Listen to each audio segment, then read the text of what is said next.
Hello, hello mga kataba! This is your Mommy Iris, ang dakilang guro na nakarating sa Canada dahil nangarap ng mas magandang buhay. For today's video mga kataba, so punta tayo sa amusement park mga kataba with friends. First time ko makapunta dito sa amusement park which is nangyayari lang every summer syempre. Last year kasi hindi ako nakapunta kasi medyo matakaw pa tayo sa shift noon. Kaya puro work tayo last year. So pero bago ang lahat mga kataba, nagsimba pala muna kami at after noon dumiretso na kami sa Queen City Exhibition dito sa Regina, Saskatchewan. So naghihintay lang kami ng Uber namin kaya ayan at pagdating ng Uber ay sumakay na agad kami at dumiretso na sa Queen City Exhibition dito sa Regina, Saskatchewan, Canada. So medyo malayo-layo din siya mga kataba mula sa aming bahay kaya naisipan namin mag-Uber na kasi balak namin after church is mag-bus lang kasi accessible siya sa bus actually.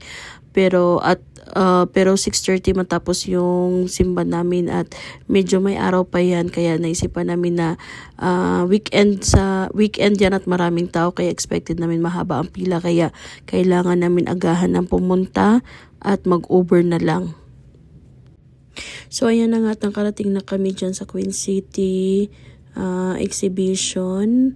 At expected mo na talaga na mahaba ang pila at maraming tao mga kataba kaya ayan. Pero luckily na lang talaga at nakapag-bili na kami ng ticket namin online kaya hindi na namin kailangan pumila sa ticket booth kundi pipila na kami diretso sa entrance para kami makapasok na agad.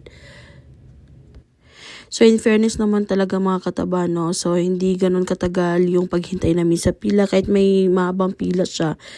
Iba din talaga sistema nila dito, mabilis at very high tech kaya yung pila ay hindi ganun ka tagal. So ayan na nga at nakapasok na kami sa loob. So patingin-tingin lang muna at nagmuni-muni at nag-iisip ko anong rides ang pwedeng unahin or pwedeng sasakyan. So by the way mga kataba, wala pa kaming ticket dyan. So yung ticket sa mga rides ay iba din, bibilhin mo pa siya. Kasi yung binili namin is yung entrance ticket lang. So maraming mga booth na sa paligid na pwede mong bilhan ng ticket. Like pwede kang mag-only rides, pwede din yung tickets lang and usually sa mga rides mga kataba is 6 tickets or 8 tickets. Ang minimum yata is 6 tickets. So ayan nga at nakita namin yung kaibigan namin na pati mga anak nila. So nagkita-kita kami sa loob at actually plano namin talaga na magpunta dyan ng sabay-sabay pero kasi nagsimba pa kami kaya nauna na sila. At hindi rin kami talaga nagsama-sama mga kataba kasi may mga anak sila so iba ang mga rides ng pambata, iba rin ang rides ng mga pangmatanda. So sabi namin magkita-kita na lang kami sa loob kasi maliit lang naman din siya, hindi naman ganun kalaki. So magkikita-kita pa rin naman kami sa loob at posibleng magkakasabay-sabay din ng mga rides. So anyway, ang mga kasama ko din talaga ay gutom na at nagyaya munang kumain bago mag-ride. So ayan, naghanap kami ng makakain dyan mga kataba. So as you expected, ang mga pagkain nila dito, hot dogs, fries, chicken fingers at kung ano-ano pang mga Canadian food. So ayun na nga at kain muna kami. So anyway mga kataba at panoorin nyo na lang ang buong video at mag-enjoy sa panonood. Kaya maraming salamat!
2,000 ni makikita sa amin.